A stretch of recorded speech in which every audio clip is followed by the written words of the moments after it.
अस्सलामु अलैकुम वरहमतुल्लाहि वबरकातुहु। मोहतरम भाइयों, बुज़ुर्गों, दोस्तों, ये हमारा इस्लाह मुआशरा का 508वां सबक है।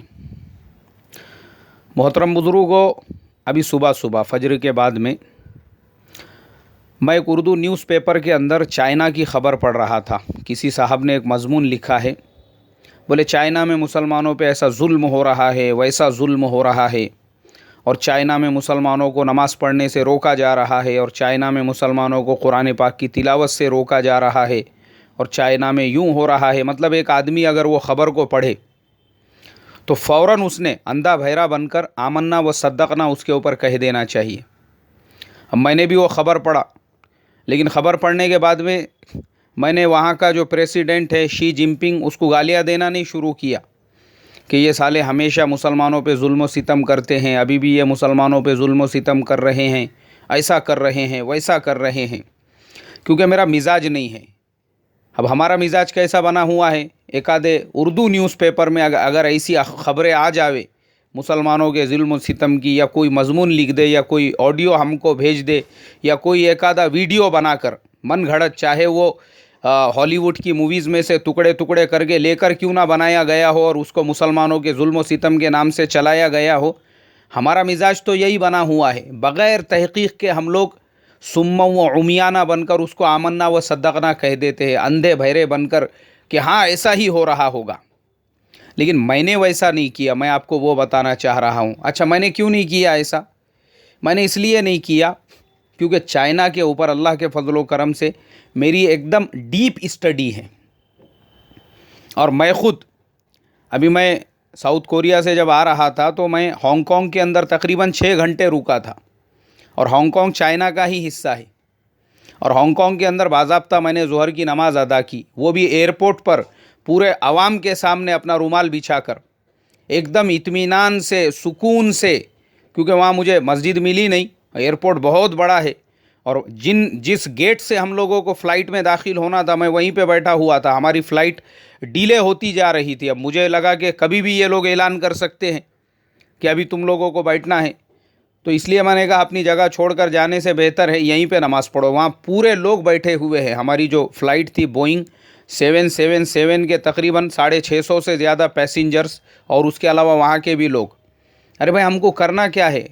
हमारे लिए तो पूरी दुनिया की ज़मीन अल्लाह तबारक व तआला ने जो है वो मस्जिद बना दी है। मैंने वहीं पे अपना रुमाल बिछाया, और रुमाल बिछाने के बाद इत्मीनान और सुकून से पूरे लोग मुझे देखने लगे। बहुत सारों ने मेरी तस्वीरें ली, बहुत सौ ने मेरी वीडियो शूटिंग ली कि ये आदमी जो है कैसे नमाज़ पढ़ रहा है बोल के। लेकिन किसी ने भी, ना वहाँ के सिक्योरिटी गार्ड ने, ना वहाँ के पुलिस वाले ने, ना वहाँ के एयरपोर्ट स्टाफ ने, ना वहाँ के किसी और काम करने वाले ने मुझे आकर ये कहा कि भाई आप यहाँ पे क्या कर रहे हैं और क्यों कर रहे हैं। वजह यह है कि भाई आज पूरी दुनिया के अंदर ये जो हम ख़बरें पढ़ते हैं या जिस तरह की बातें फैलाते हैं, जुल्म हो रहा है, जुल्म हो रहा है, जुल्म हो रहा है, ये सरासर बकवास और झूठ, इसके अलावा कुछ भी नहीं है। आज कहीं पर भी जो हालात हमको मीडिया के ज़रिए से या अखबारात के ज़रिए से बताए जाते हैं, मुसलमानों पर वैसा जुल्म सितम कहीं भी नहीं हो रहा है। आप ये बात याद रखना।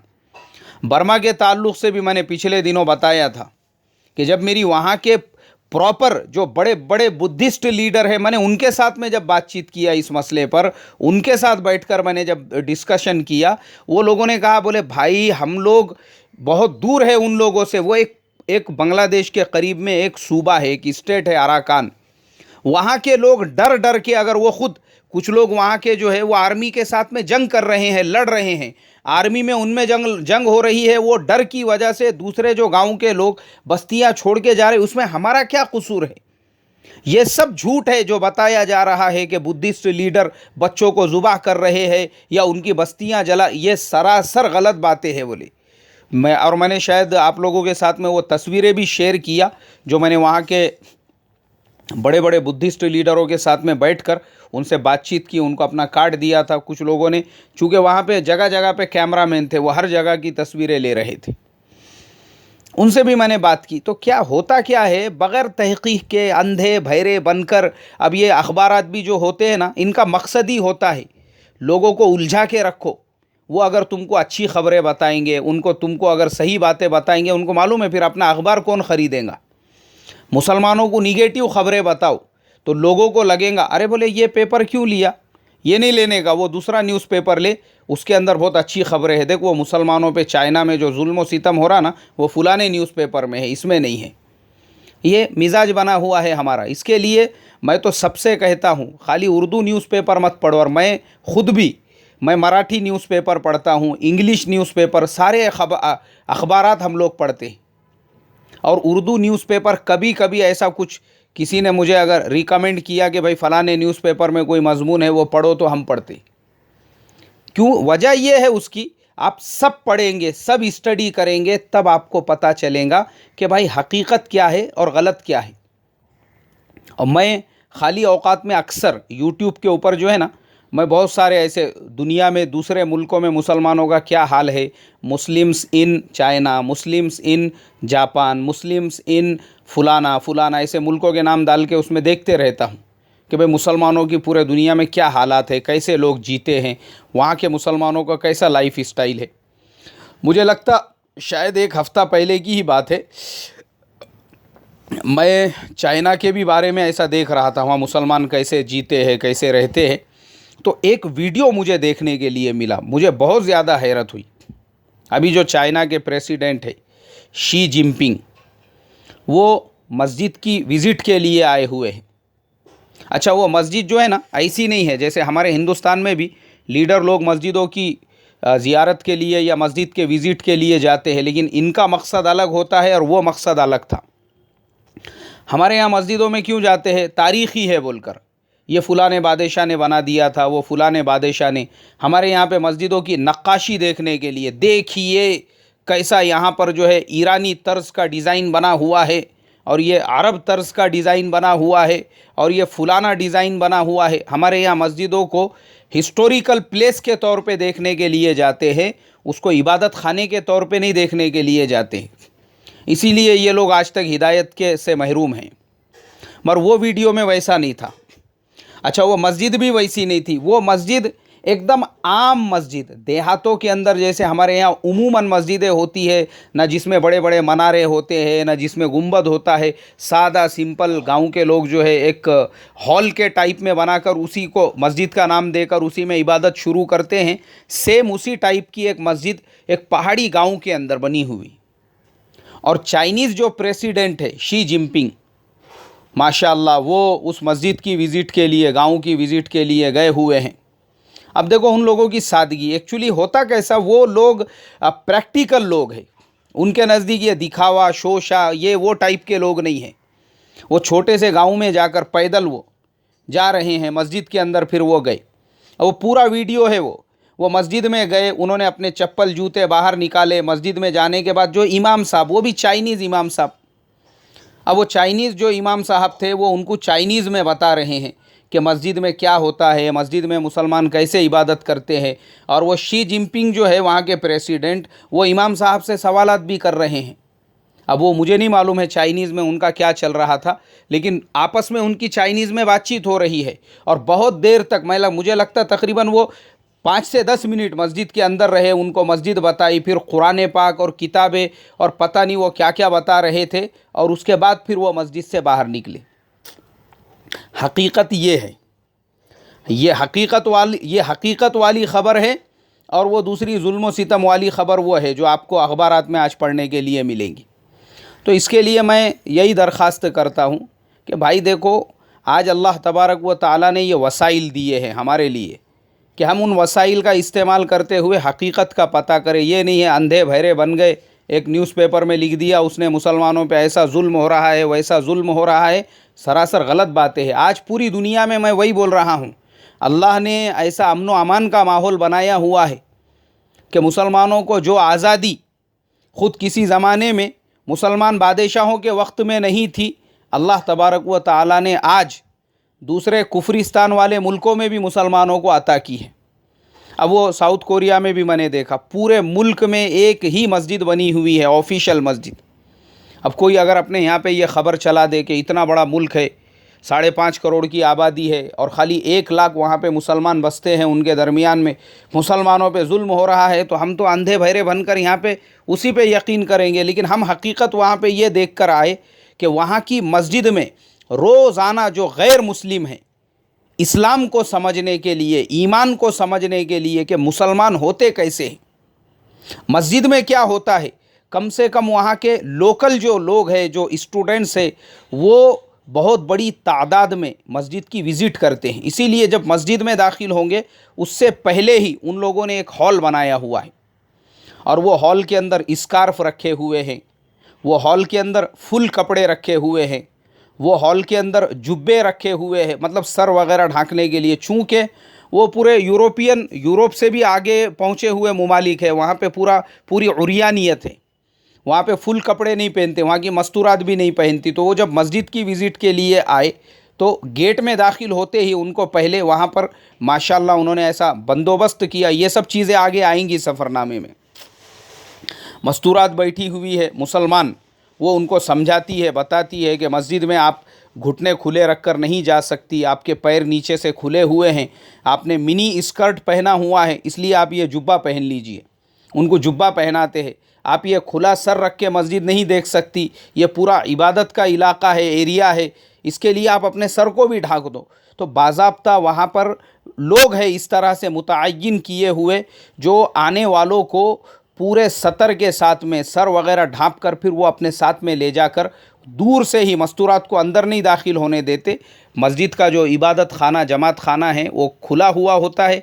बाहर से ही वहाँ पे एक निशान बना हुआ है, वहीं पे खड़े रहकर पूरी मस्जिद की ज़ियारत कराते हैं कि देखो मस्जिद ये है। क्या है मस्जिद? मस्जिद एक हॉल बना हुआ है, ये चटाइयाँ हैं और हर वक्त में वहाँ पर चूँकि एक ही मस्जिद है तो वहाँ पर जो बिज़नेस के सिलसिले में आए हुए मुसलमान हैं या जो लोग वहाँ पे एजुकेशनल सिलसिले में किसी भी लाइन से जो लोग आए हुए होते हैं, वो बोलते हैं कि यार एक ही मस्जिद है तो वहाँ पे मुसलमान भी जो है आपको किसी ना किसी वक्त में कोई ना कोई नमाज़ पढ़ते हुए, कुरान पढ़ते हुए आपको नज़र आ जाएगा। तो वो उनको भी नज़र आता है कि देखो इस तरीक़े से मुसलमान इबादत करते हैं, इस तरीक़े से मुसलमान कुरान पढ़ते हैं। ये चीज़ वो नए आने वालों के लिए हिदायत का ज़रिया बनती है। अब लोगों के पास वो टाइम रहा नहीं, वो जो है ना दुश्मनी वाला और इसके ख़िलाफ़ और उसके ख़िलाफ़, मुसलमान के ख़िलाफ़ ये बोल रहा है और इसके ख़िलाफ़ मुसलमान, ये सब हमारे हिंदुस्तान के जैसे मुल्क जो आज भी दुनिया से 200 साल 250 साल पीछे है, हमारे मुल्कों में ही वो चल रहा है, जहर उगलने का। और इसको हम लोग पॉलिटिक्स के तौर पे यूज़ करते हैं। ये जो जहर है ये हमारा भांडवल है, भांडवल, नफ़रतों का जो भांडवल है, यानी नफ़रतें फैलाओ और हुकूमतें चलाओ, ये भांडवल है हमारा। भांडवल किसे कहते हैं?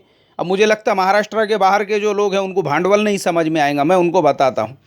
जैसे एक आदमी की दुकान होती है और दुकान के अंदर जो तिजारत का सामान होता है, जो सामान तिजारत है, उसको मराठी में भांडवल कहते हैं कि भाई उसे बेचो और बेच के अपना बिजनेस चलाओ। तो ये उनका सामान तिजारत है। नफ़रतें, गीबतें, चुगलियाँ, बुराइयाँ, आग लगाओ, तोड़ो लोगों को, और लोगों को तोड़ के खुद क्या करो? राजा बन के बैठो। खुद क्या करो? इलेक्शन में वोट जीत के आ जाओ। खुद क्या करो? खुद सबके लीडर साहब बन के बैठो। ये हमारे मुल्कों में हम क्यों पिछड़े हुए हैं दुनिया से? इसीलिए पिछड़े हुए हैं, सोचने को तैयार नहीं, समझने को तैयार नहीं, दुनिया के साथ कदम मिलाकर चलने को तैयार नहीं। हम दुनिया में ख़त्म हो गई नफ़रतें। मैंने इससे पहले भी मिसाल दिया, बैंकॉक के एयरपोर्ट के ऊपर बाज़ाब्ता मस्जिद जो है, मस्जिद, उन्होंने मस्जिद को ऐसा लिखा हुआ है, मुस्लिम्स प्रेयर रूम, यानी मुसलमानों के लिए इबादत खाना। हालांकि आप दूसरे एयरपोर्ट्स पे जाएंगे आपको ऐसा नहीं मिलेगा, उस पर खाली प्रेयर रूम लिखा हुआ होता है, लेकिन वहाँ मुस्लिम का लफ्ज़ ख़ास तौर पे दिया उन्होंने। क्यों दिया भाई? एक ऐसा मुल्क जहाँ मुसलमानों की आबादी 10% भी नहीं है, वहाँ मुसलमानों को ऐसी शनाख्त, ऐसी पहचान दी जा रही है, इसलिए कि वो लोग तरक्की करना चाहते हैं, अपने लोगों को नफ़रतों से बाहर निकाल के। तो इसके लिए मैं आप तमाम लोगों से यही आखिर में दरख्वास्त, रिक्वेस्ट करूँगा मेरे भाइयों, इस तरह से ये चिल्लर जो न्यूज़पेपर है, इस तरह की अगर कोई ख़बरें छापे, भरोसा मत करो इनके ऊपर। पूरे दुनिया की ख़बरें आज आपको अलग अलग टाइप के अखबारात पढ़ो। हाँ, ये भी ज़रूरी है, अल्लाह के नबी सल्लल्लाहु अलैहि वसल्लम ने मोमिन की शान बतलाई है, जो ऑलराउंडर होकर अपने वक्त के पूरे इंटरनेशनल हालात पे नज़र रखता है। ये सुन्नत है अल्लाह के नबी की। इसीलिए आप देखेंगे रिवायतों में मिलता है, जब रोम और फारस की जंग चल रही थी, आपको बेचैनी हुआ करती थी कि भाई जंग का नतीजा क्या हुआ, और आप रोज़ाना उनकी खबरें सुना करते थे। इसलिए कि मुसलमानों का भी और अल्लाह के नबी सल्लल्लाहु अलैहि वसल्लम सब लोगों का रुझान रोम की तरफ था, इसलिए कि रोम अहले किताब थे और मुसलमान भी अहले किताब।